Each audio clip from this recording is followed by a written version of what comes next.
పశ్చిమాసియా యుద్ధ సంక్షోభం నేపథ్యంలో ప్రధాని పిలుపు మేరకు పొదుపు చర్యలు పాటిస్తున్నందున టీడీపీ మహానాడును ఏ స్థాయిలో నిర్వహించాలన్న అంశంపై పార్టీలో చర్చ జరుగుతోంది.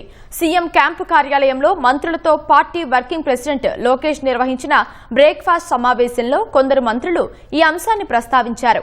ఎప్పటిలానే మొదటి 2 రోజులు ప్రతినిధుల సమావేశం, చివరి రోజు భారీ బహిరంగ సభ నిర్వహించాలా, లేకపోతే బహిరంగ సభ లేకుండా ప్రతినిధుల సమావేశాలకే పరిమితం కావాలా అన్న అంశంపై మంత్రుల నుంచి కొన్ని ప్రతిపాదనలు వచ్చాయి.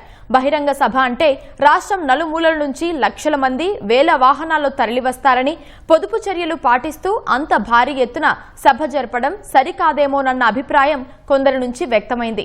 దీనిపై ముఖ్యమంత్రి చంద్రబాబు తుది నిర్ణయం తీసుకుంటారని లోకేష్ స్పష్టం చేసినట్టు తెలిసింది.